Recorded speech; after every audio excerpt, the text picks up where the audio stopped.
Rarity has always been a consistent theme in Pokemon games, though a question that gamers wonder, what is actually the rarest Pokemon in each game? Now it should be said, don't think this is going to be a video of me saying it's like, oh, it's Mew from Generation 1 or Celebi from Gen 2. I'm not talking about mythicals or event-specific Pokemon because a lot of these were locked behind in-person events. Most of these cannot be caught naturally within the game without bending the rules or some sort of glitch. So within this video, I'm actually uncovering the actual rarest Pokemon that everyone and anyone could acquire within each game, meaning you weren't locked behind an event that ended 15 years ago. Though trade evolutions do count because technically you can still get those. You kind of just need a friend or, a second system. It's actually probably easier to get a second system than, pestering your 30-year-old mate to trade for like a pixelated Machamp. However, towards the end of this video, I'll also make a definitive decision on what I believe is the rarest Pokemon of all time, spanning across every single generation. Though to make that decision, we kind of need to find out the rarest Pokemon of each game and compare them against each other. So let's start with Generation 1. So starting with Pokemon Red and Blue, right? So when we're thinking of the original 151, we all know this generation because a lot of people started with these games. Though like I said, most people would probably say, oh, the rarest Pokemon besides Mew is Mewtwo, which makes sense, right? Because it's an endgame Pokemon. You need to have a decent team to beat the Elite Four, and then you need to capture it. Though here's the thing, right? It's guaranteed.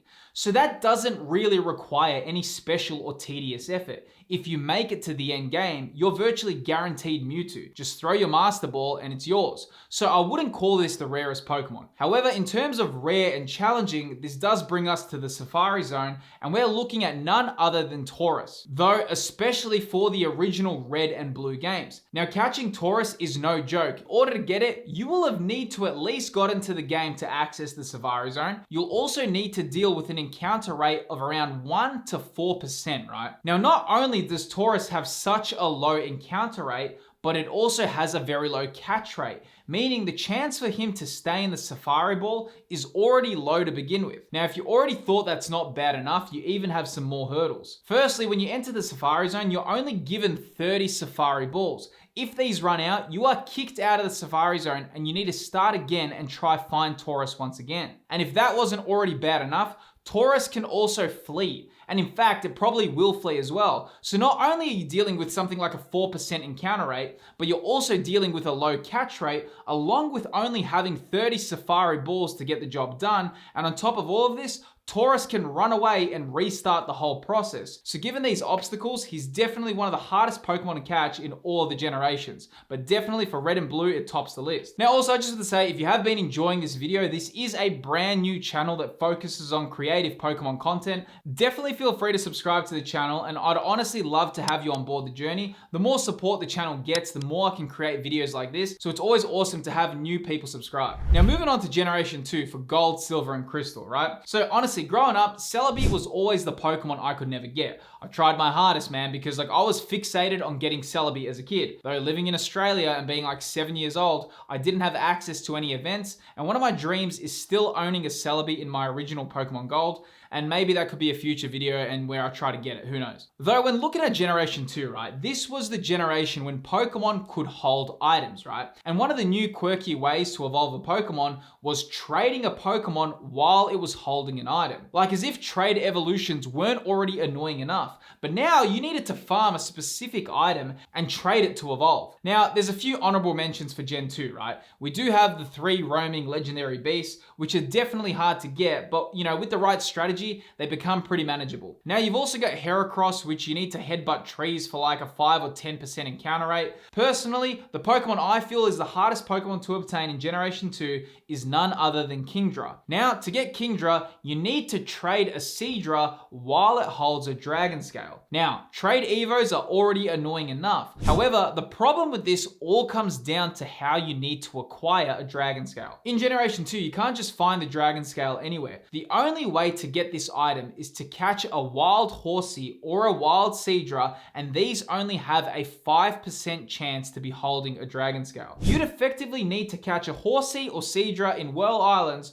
hoping it has the Dragon Scale. Once acquired, you need to trade your Seadra holding the Dragon Scale which would evolve it into a Kingdra. It's definitely not a fun Pokemon to get, though. I mean, is it kind of weird that I kind of feel like I want to try this for a video? Who knows if I'll do it though. Now moving on to Generation 3, which includes Ruby, Sapphire, and Emerald. So for Generation 3, there is a few challenging Pokemon. Now the Regis are notoriously difficult as you literally need to learn Braille, and I dare say without a guide, they'd be probably close to impossible to get. However, with a guide, it's somewhat manageable, right? Though when looking at Gen 3, the most challenging Pokemon to get is Milotic, which funnily enough is also my favorite Pokemon of all time. So getting Milotic in these early games is straight up just rough as, man. To get Milotic, you need to catch a Feebas, right? Which is just pure pain. To catch Feebas, you need to fish on Route 119, and Feebas only appears on 6 tiles in the whole water. And to make it worse, if you do fish on the correct tile, there's only a 50% chance the tile has a Feebas.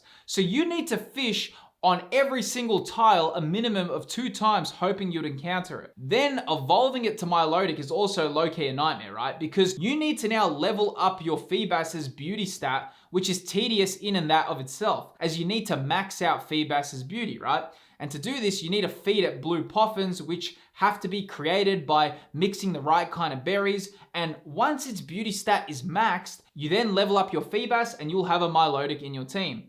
Fair to say, this is definitely the hardest Pokemon to get in Generation 3. Now moving on to Generation 4 with Diamond, Pearl, and Platinum. Now Generation 4 is actually my favorite Pokemon generation, and believe it or not, Gen 8 is second, though Gen 4 has some very difficult Pokemon to obtain, right? Feebas and Milotic are still pretty rough, and you've also got some other hard ones like Vespiquen, though the hardest Pokemon to catch is actually a wild Munchlax. Now to get a wild Munchlax, you may be thinking, oh, just breed Snorlax while it holds a full incense. Though the problem is, there's no way to get Snorlax in Generation 4 without sending it from Generation 3. So you need to actually catch a Munchlax first and evolve it. Though here's the problem with getting a wild Munchlax. Munchlax can only be found on honey trees, but there's a bit of a twist, right? It's not just any tree. There's only 4 specific honey trees that spawn Munchlax, which are different for everyone. But it also has a 1% chance of appearing. So you literally don't know which tree to farm. Though if you think that's already not bad enough, Munchlax isn't the kind of Pokemon that you can just grind freely for. In fact, to get a Pokemon to appear on a honey tree, you need to slather honey on the tree and wait 6 entire hours for it to appear. After 6 hours, you can come back, shake the tree, and you'll see the Pokemon that appears. Now, to add another layer of annoyance, you can't just actually fasten your DS's clock to make it happen quicker. You actually need to wait the 6 hours every time and hope you find Munchlax on one of the honey trees. So, you know, with the combination of waiting 6 hours for them to appear, a 1% encounter rate, and only 4 honey trees that Munchlax appears, this one definitely is taking the cake so far. Now moving on to the black and white games, there are a few difficult Pokemon to obtain, and some need some future planning, right? Like Braviary and Mandibuzz, which are version exclusives, which only appear on Mondays at level 25 for black and white too. Though making this list once again, it is Milotic. However, this one is a bit different, and depending who you ask, it could be seen as an easier task than before or even more tedious. So to get Milotic, you once again need to fish for Feebas, which is only available post-game, and then to evolve it into Milotic, it's actually changed from previous games. From Gen 5 onwards, Feebas evolved through everyone's favorite method, which is trade evolutions, right? And you need to trade Feebas holding a prism scale, which you can only find once in the game. So, I mean, like I said, depending on who you ask, this could be seen as easier rather than like hunting berries and making poffins and all that, right? But you know, a lot of people prefer just being able to get a Pokemon without needing a trade partner or a second device. I mean, to me, trade evolutions have always been very tedious because it's just like a huge barrier to enjoying the games. And I'm not gonna lie, I sometimes avoid playing some older games because I love having, you know, Alakazam and Golem in my team. But when I think I can't actually get them in my team because of trade evos, it does make me a little bit less inclined to play. So yes, Milotic makes it twice on this list. Hopefully it doesn't appear again. Now moving on to Generation 6 for Pokemon X and Y. Yes, the time when Pokemon moved away from the sprite designs and moved to the 3D era.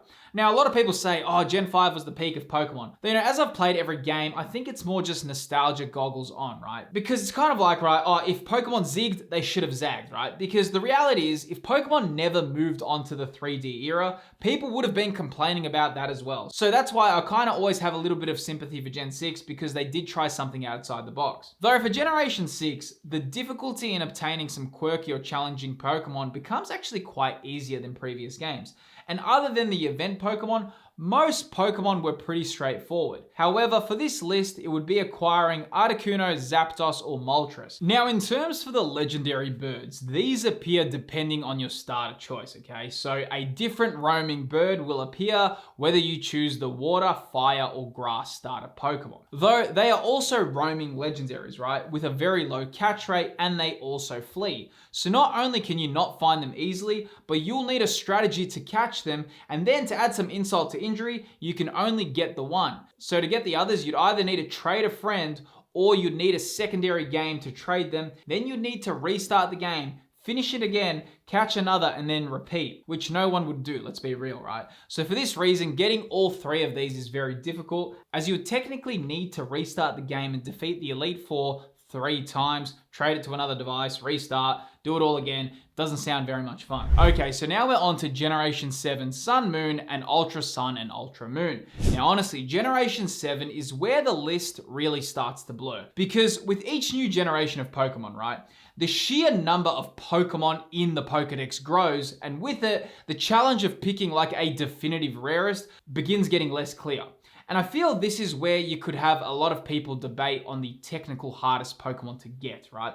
If we're talking about the most challenging non-event Pokemon to catch and evolve, then it's none other than everyone's favorite Feebas and Milotic trade combo. Though there's actually another Pokemon which I think deserves to take the top spot. I'm going to talk about that one in just a second. Though in terms of catching Feebas, it's its usual jazz, right? To catch Feebas, you need to fish in Brooklet Hill. Now honestly, out of all the prior games, this is probably the easiest Feebas to catch. So Feebas has a 1% spawn rate when fishing in Brooklet Hill. However, if you fish where the bubbles are, Feebas's chances actually increase to 5%, which is pretty decent for Feebas, right? Now in Ultra Sun and Ultra Moon, apparently Feebas's spawn rate was increased to 10%, which is really generous. But as a Feebas fishing enthusiast, right, I feel a 10% encounter rate is way too generous for it. And truthfully, I even think the 5% was too generous as well, given the fact that Feebas's whole identity is being super hard to catch. Though here's the thing,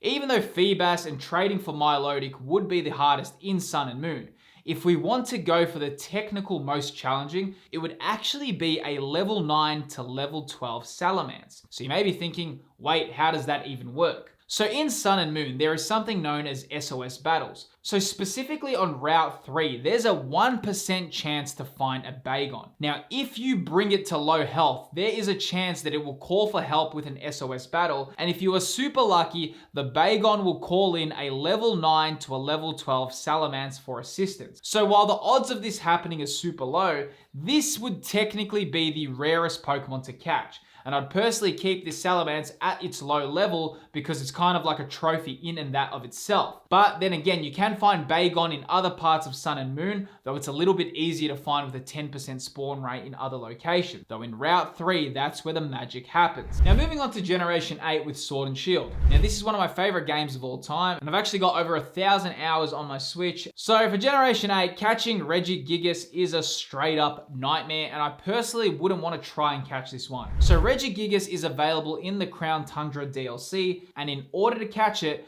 you first need to catch all 5 Regis, and this includes the OG 3, and then on top of that, you'll also need the 2 new Regis, both Regieleki and Regidrago. The only issue is, you can only choose one of these per save file. So you would need to either send one of these from Pokemon Home to your game, or restart the entire game to get the other one, or trade with someone online. Either way, it's really annoying. But once you have all 5 Regis, you need to head to Giant's Bed, interact with the special den, and you'll battle a level 100 Dynamaxed Regigigas. You may need multiple save files, 5 legendary Pokemon, and then a fight with a level 100 Dynamax boss. I mean, this is just a straight up hard Pokemon to get. Now moving on to Generation 9 for Scarlet and Violet. It is the family of 3 Mousehold or the 3 segment Dunsparce forms. Either or, you're kind of spoiled for choice here, right? So even though Dunsparce and Mousehold aren't that rare, if you want the family of 3 or the 3 segment form of Dunsparce, this is kind of a completionist Pokemon kind of thing, right?